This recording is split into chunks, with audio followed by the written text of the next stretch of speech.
Hello everyone, welcome to Hitesh AG. Friends, इस video में हम सॉल्व करेंगे बीएससी एग्रीकल्चर सेमेस्टर एग्जामिनेशन के previous year exam question paper. Topic है manure fertilizers and soil fertility management. 1 to 40 question को already हमने previous 2 videos में solve कर लिए हैं। अगर आपने वो वीडियोस नहीं देखे हैं तो लिंक आपको डिस्क्रिप्शन में मिल जाएगा, जहां से जाकर आप वो वीडियोस जरूर देख लीजिएगा। बाकी जो रिमेनिंग क्वेश्चन है 40 to 60 उनको हम इस वीडियोज में सॉल्व करेंगे। तो चलिए शुरू करते हैं। Question number 40, which element is essential for the translocation of sugar in plant. कौन सा एलिमेंट है जो कि शुगर के ट्रांसलोकेशन के लिए प्लांट में रिस्पॉन्सिबल होता है? आयरन, मोलिब्डेनम, बोरोन या जिंक। ठीक है, so boron is directly responsible for the translocation of sugar in plant. Sugar के ट्रांसलोकेशन में बोरोन रिस्पॉन्सिबल होता है। इसके अलावा बोरोन होता है वो इन्वॉल्व होता है reproduction and germination of pollen. Reproduction, ये जो मैं बता रहा हूँ ये इंपॉर्टेंट है, इसलिए आप लोग इनको लिख लीजिएगा। Reproduction and germination of pollen. ठीक है, पॉलन के रिप्रोडक्शन और जर्मिनेशन में रिस्पॉन्सिबल होता है कौन है? बोरोन। इंपॉर्टेंट है, बहुत ज़्यादा इंपॉर्टेंट है, ये क्वेश्चन ही आपका इंपॉर्टेंट है, तो याद रखिएगा। It is involve in translocation of sugar as well as reproduction and germination of pollen. Zinc की बात करें तो zinc is required for biosynthesis of hormones. Hormones का जो बायोसिंथेसिस होता है उसके लिए जिंक क्या है, बहुत ज़्यादा रिस्पॉन्सिबल होता है। एक और एलिमेंट है जो कि transformation and translocation of sugar के लिए रिस्पॉन्सिबल होता है। Transformation and translocation. ठीक है, ट्रांसफॉर्मेशन और ट्रांसलोकेशन ऑफ शुगर के लिए एक और एलिमेंट रिस्पॉन्सिबल होता है, वो क्या है? Potassium. K potassium is also responsible for the transformation as well as translocation of sugar. तो ये आपको चार चीज याद रखने हैं कि boron, translocation of sugar as well as reproduction and germination of pollen. Zinc is required for biosynthesis of hormone, and potassium is also responsible for transformation and translocation of sugar in plants. तो ये question याद रखना बहुत ज्यादा important है, आपके option से भी क्वेश्चंस आते हैं। Question number 41, which of the following is a not a component of soil. इनमें से कौन है जो कि एक कंपोनेंट नहीं है सॉइल का? Organic matter, mineral matter, water या क्लाइमेट। ठीक है, सो देखिए, organic matter, mineral matter and water are directly related to the component of soil. ठीक है, ये हमारे डायरेक्ट रिलेट करते हैं। ठीक है, डायरेक्टली क्या है, रिलेट करते हैं। कौन से? Organic matter, mineral matter and water. Climate भी हमारा इन्फ्लुएंस करता है सॉइल फॉर्मेशन को। क्लाइमेट क्या इन्फ्लुएंस करता है? सॉइल फॉर्मेशन को। ठीक है, as well as characteristics of soil होती है, उनमें इन्फ्लुएंस बहुत ज्यादा इन्फ्लुएंस करता है, but it is not directly related to the soil. So option D क्या हो जाएगा यहाँ पर correct? Which of the following is not a component of soil? Option number D, climate, जलवायु। Then question number 42, sulphur is a constituent part of which amino acid. जो sulphur है वो किस अमाइनो एसिड का इंपॉर्टेंट कॉन्स्टिट्यूएंट पार्ट है? Methionine, cysteine या all of the above. ठीक है, सिस्टीन या सिस्टाइन या methionine. So all of the above option क्या हो जाएगा? करेक्ट हो जाएगा, क्योंकि जितने भी अमाइनो एसिड हैं इनमें सल्फर एटम इनके स्ट्रक्चर में प्रेजेंट होता है। क्या होता है? Sulphur atom. ठीक है, sulphur atom is present in its structure, is present in their structure. So sulfur is a constituent of methionine, cysteine and cystine. Then question number 43, the term functional nutrient was introduced by। जो term functional nutrients है वो किसके द्वारा दिया गया? Greece के द्वारा, Nicholas के द्वारा, स्प्रेंजल के द्वारा या अर्नन के द्वारा? तो अर्नन ने एक टर्म दिया था, वो मैंने आपको प्रीवियस वीडियो में बताया हुआ हूँ। तो आप लोग फ्रेंड्स, हाँ, प्रीवियस वीडियो आप लोग जरूर देख लीजिएगा, पार्ट 1 और पार्ट 2 में। जहाँ पार्ट 1 में 1 to 20 क्वेश्चन है, पार्ट 2 में 39 to 39 क्वेश्चन है, तो वो बहुत ज़्यादा इंपॉर्टेंट है। और पूरा वीडियो देखा करिए, सिर्फ आंसर नहीं, जो ऑप्शन आपको एक्सप्लेन करता हूँ वो सबसे ज़्यादा इंपॉर्टेंट होता है। ऑप्शन तो, क्वेश्चन तो हर बार रिपीट नहीं होता है, बट उनका जो ऑप्शन होता है वहाँ से आपके क्वेश्चंस बनते हैं। So term functional nutrients was introduced by Nicholas. Option number B क्या हो जाएगा यहाँ पर करेक्ट? ऑप्शन नंबर बी क्या हो जाएगा करेक्ट? ठीक है। सो अर्नर ने एक टर्म दिया था इंपॉर्टेंट, कौन सा था आपको बताना है, पिछले वीडियो मैंने बताया हुआ है। और कब दिया था निकोलस ने, तो 1963 में। ठीक है, अर्नर ने 1939 में वो टर्म दिया था। आप लोगों को बताना है कौन सा, इसेंशियलिटी से रिलेटेड उन्होंने भी दिया था। अब फंक्शनल न्यूट्रिएंट्स की बात करें तो टोटल कितने फंक्शनल न्यूट्रिएंट्स हैं, 20, जिसमें बात करते हैं इसेंशियल की, इसेंशियल प्लस बेनिफिशियल। ठीक है, इसेंशियल, हमारे इसेंशियल कितने 16 प्लस बेनिफिशियल 4, तो टोटल कितने हो गए 20 न्यूट्रिएंट्स। अब बेनिफिशियल एलिमेंट्स जो होते हैं बहुत बार पूछा जाता है, सो बेनिफिशियल एलिमेंट्स वो कितने हैं, तो 4 है। कौन कौन से, एक तो आपका कोबाल्ट हो गया, वेनेडियम हो गया, सिलिकॉन हो गया और सोडियम। ये आपके 4 हैं जो कि बेनिफिशियल एलिमेंट्स है। इसेंशियल में आपके मैक्रो और माइक्रो न्यूट्रिएंट्स, माइक्रो न्यूट्रिएंट्स क्या होते हैं, मेजर या माइनर न्यूट्रिएंट्स, उनको मैंने प्रीवियस वीडियो में क्वेश्चन में अच्छे से एक्सप्लेन किया है, आप लोग उसको जरूर देख लीजिएगा। Question number 44, when the essentiality of निकल वाज डिस्कवर्ड, इसेंशियलिटी ऑफ निकल कब डिस्कवर्ड किया गया। ठीक है, टोटल हमारे कितने 17 न्यूट्रिएंट्स हैं, जिसमें जो पहले 16 थे, फिर 16 में सॉरी 17th, हाँ निकल है as a 17th essential nutrient है। कौन से नंबर का, 17th इसेंशियल न्यूट्रिएंट्स है। किस ईयर में डिस्कवर किया गया, तो 1987 में। किसने किया था, brown atoll, brown atoll.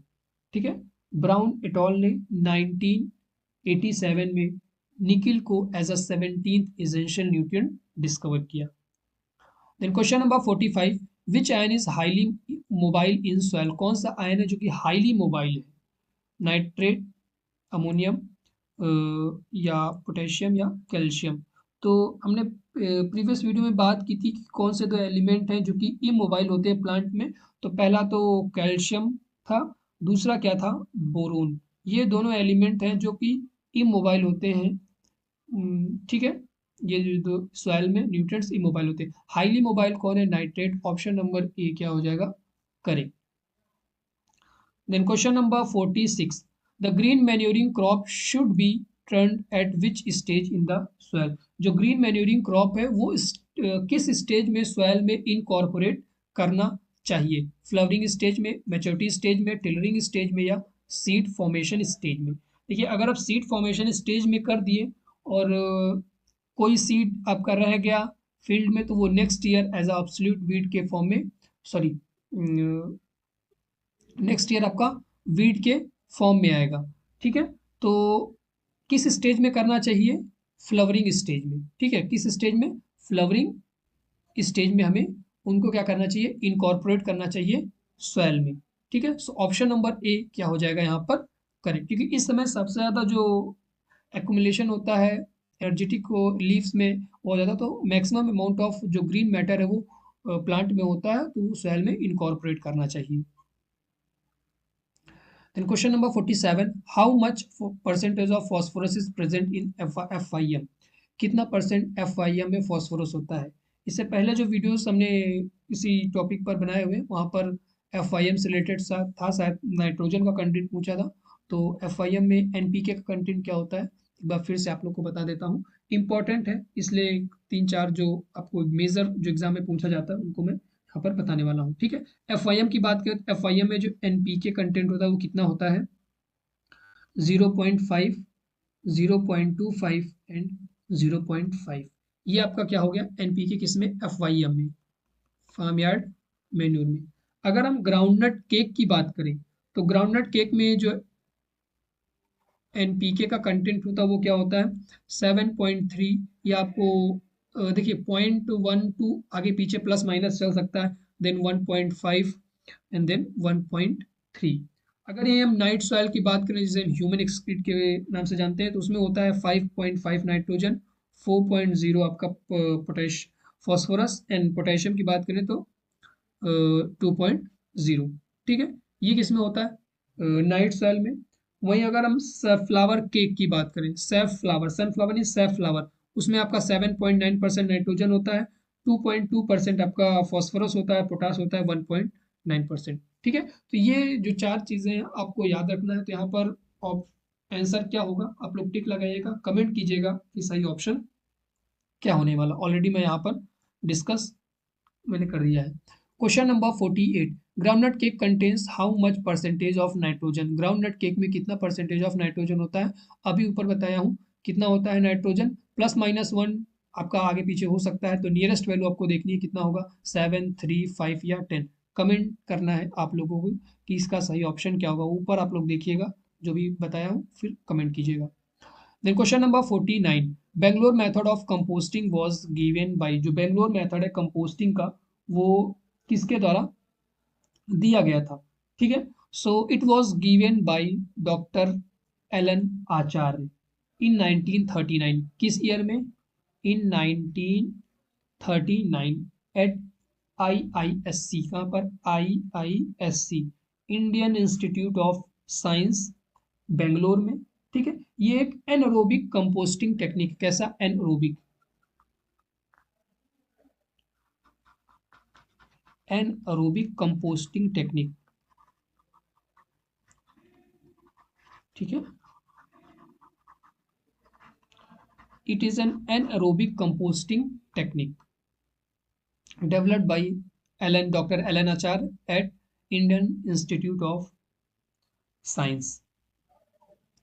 Then question number 50, plants and animals waste are that are used as a source of plant nutrients is called। Plant और एनिमल का वेस्ट जो कि एज अ प्लांट न्यूट्रिएंट हम यूज करते हैं उसे क्या बोलते हैं, मैन्यूर्स बोलते हैं, फर्टिलाइजर बोलते हैं, नाइट सॉइल बोलते हैं, या प्राइमरी न्यूट्रिएंट्स बोलते हैं, ठीक है। So it is called as manure. Option number A क्या हो जाएगा यहाँ पर करेक्ट। यहीं पर अगर प्लांट और एनिमल काट के आपका क्या कर देता है, ह्यूमन वेस्ट, ठीक है। Human waste that are used as a source of plant nutrient is called as, तब वहां पर ऑप्शन आपका क्या हो जाता, नाइट सॉइल, ठीक है। ह्यूमन वेस्ट नाइट सॉइल, और plant and animal waste manure. So option number A क्या हो जाएगा करेक्ट।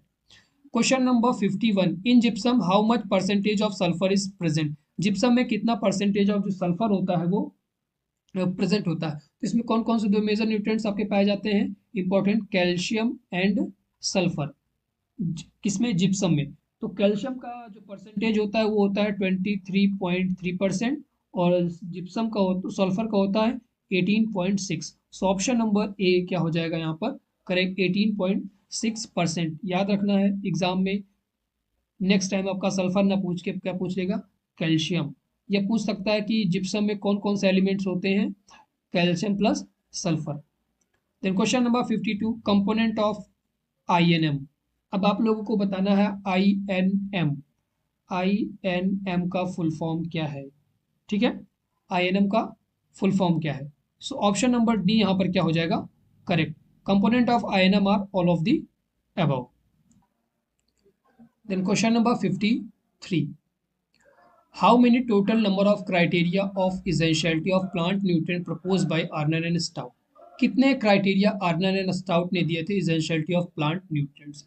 इंपॉर्टेंट है, इसमें इंपॉर्टेंट क्या है कि कौन कौन से थे, ठीक है। तो उन्होंने 3 दिए थे, इंपॉर्टेंट क्या है 3, उन्होंने जो क्राइटेरिया दिया इसेंशियलिटी ऑफ प्लांट न्यूट्रिएंट्स। अब सभी न्यूट्रिएंट्स को अच्छे से एक बार हम देख लेते हैं। पहला दिया था कि plant can not complete its life cycle in the absence of nutrients, ठीक है। क्या है, can not complete its life cycle, कौन, plant, plant can not complete its life cycle in the absence of, in the absence of nutrients, absence of nutrients, ठीक है। पहला आपका point क्या हो गया कि plant can not complete its life cycle in the absence of nutrients. So पहला essentiality हो गया। सेकेंड क्या, एसेंशियलिटी क्या है कि action of element must be specific, ठीक है। क्या, action of element must be specific, means जो एलिमेंट है उसका जो वर्क है वो एक स्पेसिफिक होना चाहिए, ठीक है। ये नहीं कि उसका, उसको रिप्लेस करके उसका सब्सटीट्यूट कोई वो काम करा, नहीं, ऐसा नहीं होना चाहिए। उसका जो एक्शन है, उसका जो काम है, वर्क है, वो स्पेसिफिक होना चाहिए। थर्ड में क्या है कि element is, element is directly involve, involve in plant nutrition, जो एलिमेंट है वो डायरेक्टली प्लांट न्यूट्रिशन में क्या होना चाहिए, उसका इन्वॉल्वमेंट होना चाहिए। तो ये तीन क्राइटेरिया थे। फर्स्ट क्राइटेरिया क्या है, याद रखना है, plant can not complete its life cycle in the absence of that nutrients. Second है कि action of element must be specific, उसका जो एक्शन है, उसका जो वर्क है वो स्पेसिफिक होना चाहिए वो। थर्ड है, element is directly involve in plant nutrition. So ये तीन एसेंशियल क्राइटेरिया थे जो कि अर्नन एंड स्टाउट ने 1939 में प्रपोज किए थे। Then question number 54, which is the secondary essential plant nutrient, इनमें से कौन है जो secondary essential plant nutrient, nitrogen, iron, copper या सल्फर। पिछले वीडियोस में मैंने डिस्कस किए थे प्राइमरी न्यूट्रिएंट्स कौन से हैं, सेकेंडरी न्यूट्रिएंट कौन से हैं, माइक्रो न्यूट्रिएंट्स कौन से हैं। तो आप लोग को बताना है, इसमें कमेंट करना है कि इसमें से कौन होगा जो कि हमारा सेकेंडरी न्यूट्रिएंट होगा। Question number 54, fertiliser that contain a single nutrient is called as, ऐसा फर्टिलाइजर जिसमें जो कि सिंगल न्यूट्रिएंट कंटेन करता है उसे क्या बोलते हैं, कॉम्प्लेक्स, स्ट्रेट, मिक्स्ड या एमाइड फर्टिलाइजर। ठीक है, सो यूरिया क्या है, एमाइड फर्टिलाइजर है। Fertiliser that contain single nutrient उसे क्या बोलेंगे, straight fertiliser. So option number B क्या हो जाएगा यहाँ पर correct. Then question number 56, which of the following nitrogenous fertiliser is neutral in nature. ठीक है, कौन सा नाइट्रोजनस फर्टिलाइजर है जो कि न्यूट्रल है नेचर में। बहुत बच्चे लगा के क्या आएंगे, यूरिया, बट यूरिया नहीं है, क्योंकि सबसे अगर आप नाम पढ़ेंगे तो सबसे जो साधारण सा लग रहा है आपको यूरिया है, यूरिया एक नाइट्रोजनस फर्टिलाइजर कोई न्यूट्रल है नहीं। आप कंटिन्यूसली अगर यूरिया का एप्लीकेशन करते हैं तो आपका जो सॉइल पीएच है वो कम हो जाता है, मीन्स एसिडिटी को बढ़ाता है। तो यूरिया क्या है हमारा, एसिडिटी, आपकी जो सॉइल को एसिडिक बना देता है, उसका पीएच लो कर देता है। तो यूरिया हमारा न्यूट्रल नहीं है। ठीक है, बात करते हैं न्यूट्रल कौन सा है, तो कैल्शियम अमोनियम नाइट्रेट, जिसे हम कैन या किसान खाद के नाम से जानते हैं। क्या, किसान खाद, कैन या किसान खाद, calcium ammonium nitrate also known as किसान खाद, इज अ न्यूट्रल फर्टिलाइजर। इसमें नाइट्रोजन कंटेंट की बात करें, नाइट्रोजन कंटेंट की, तो नाइट्रोजन कंटेंट हमारा कितना होता है, 26%। ठीक है, कितना होता है, 26% आपका पाया जाता है नाइट्रोजन कैल्शियम अमोनियम नाइट्रेट में। यूरिया एक एसिडिक है, जो कि अगर आप कंटिन्यूसली अप्लाई करेंगे तो आपका जो पीएच है वो क्या हो जाएगा, कम हो जाएगा। यूरिया में अगर हम नाइट्रोजन की बात करें तो कितना होता है, 46%, याद रहना चाहिए। पिछले वीडियो में आपका इसी से रिलेटेड एक क्वेश्चन आ गया था यूरिया के एप्लीकेशन से। तो अगर आपको ये नहीं पता है कि यूरिया में कितना नाइट्रोजन होता है, कैल्शियम अमोनियम नाइट्रेट में कितना नाइट्रोजन होता है, तो आप फिर वहाँ पर क्वेश्चन को सॉल्व नहीं कर पाएंगे। अमोनियम नाइट्रेट की बात करते हैं तो अमोनियम नाइट्रेट हमारा एक्सप्लोजिव फर्टिलाइजर, जैसे ये हमारा क्या है न्यूट्रल, वैसे ये क्या एक्सप्लोजिव। ठीक है, it is explosive fertilizer, highly hygroscopic, highly क्या hygroscopic, it is highly hygroscopic. और इसमें जो नाइट्रोजन का कंटेंट होता है वो कितना होता है, 33%। ठीक है, यहीं से आपका क्वेश्चन बनेंगे कि कौन सा एक्सप्लोजिव फर्टिलाइजर है, अमोनियम नाइट्रेट में नाइट्रोजन का कंटेंट कितना होता है, कैन किस प्रकार का है। ठीक है, किसान खाद के नाम से कौन सा फर्टिलाइजर जाना जाता है। तो ये सब क्वेश्चन हैं जो कि आपके फर्दर एग्जाम में पूछे जा सकते हैं। Then question number 57, percentage of nitrogen present in ammonium sulphate. Ammonium sulphate में कितने परसेंट जो नाइट्रोजन होता है वो प्रेजेंट होता है, 13%, 22%, 33.5 या 20.6%। ठीक है, सो अमोनियम सल्फेट में सल्फर और जो नाइट्रोजन है दो एलिमेंट प्रेजेंट हैं, कौन कौन से। अगर हम सल्फर की बात करें तो सल्फर हमारा 24.5% होता है। वहीं अगर हम नाइट्रोजन की बात करें तो नाइट्रोजन हमारा होता है 20.6%। ठीक है, याद रखना है, बहुत ज़्यादा इंपॉर्टेंट है। जो अमोनियम सल्फेट होता है वो मोस्टली सुटेबल होता है पैडी के लिए, पैडी के लिए, ग्राउंडनट के लिए, ठीक है, टी के लिए एंड शुगर केन के लिए, इसके लिए क्या होता है, बहुत ज़्यादा सुटेबल होता है। Then question number 58, the capacity of a soil to produce crop with specific system of management is called soil quality, soil fertility, soil productivity या सॉइल हेल्थ। ठीक है, बहुत बड़ा क्वेश्चन नहीं है, आप लोग को बताना है कि capacity of soil to produce crop with specific system of management उसे क्या बोलेंगे। इंपॉर्टेंट नहीं कह सकते बट नॉर्मल क्वेश्चन है, आप लोग कमेंट बताइएगा इसे क्या बोलेंगे। क्वालिटी बोलेंगे, सॉइल की फर्टिलिटी बोलेंगे, प्रोडक्टिविटी बोलेंगे या सॉइल की हेल्थ बोलेंगे। Question number 59, who discovered the essentiality of iron in plant. अभी तक हमने पढ़ा था एसेंशियलिटी ऑफ न्यूट्रिएंट या टर्म फंक्शनल न्यूट्रिएंट किसने दी, यहाँ पर क्या पूछ लिया, एसेंशियलिटी ऑफ आयरन, आयरन की एसेंशियलिटी किस साइंटिस्ट ने दिया था। ठीक है, सो एसेंशियलिटी ऑफ आयरन किसने दिया था, ई ग्रीस। ऑप्शन नंबर ए क्या हो जाएगा करेक्ट। किस ईयर में, 1943 में। इन्होंने कहा कि जो आयरन है वो भी रिस्पॉन्सिबल है प्लांट, इसेंशियल है प्लांट में।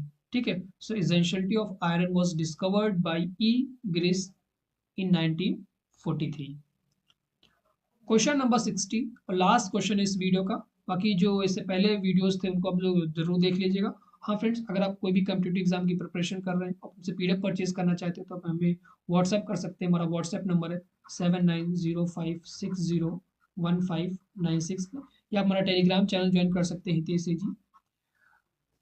जितने भी कम्पिटिटिव एग्जाम होते हैं सभी के लिए हमारे पास पेड पीडीएफ अवेलेबल रहती है, क्योंकि एग्रीकल्चर का जो भी ब्रॉड सब्जेक्ट, एक सब्जेक्ट तो ब्रॉड है बट स्पेसिफिक जो भी पर्टिकुलर एग्जाम के लिए एक सिलेबस होता है, सिलेबस के बेसिस पर हम आपको objective MCQs type questions provide करते हैं। क्वेश्चन ऑथेंटिक होते हैं, प्रीवियस एग्जाम बेस्ड होते हैं या कलेक्टेड क्वेश्चंस होते हैं, तो आप परचेज कर सकते हैं।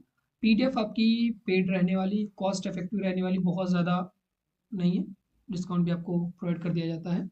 ठीक है, तो आप परचेज कर सकते हैं, आप डायरेक्ट व्हाट्सएप कर सकते हैं या टेलीग्राम पर भी कांटेक्ट कर सकते हैं। हाँ, एक बात और है कि आप अपना किस कम्पिटिशन एग्जाम की प्रिपरेशन कर रहे हैं और सिलेबस क्या है, क्योंकि लेवल ऑफ क्वेश्चन हमको असेस करने में आसानी रहती है, उसी हिसाब से आपको हम प्रोवाइड करते हैं, तो जरूर बताइएगा।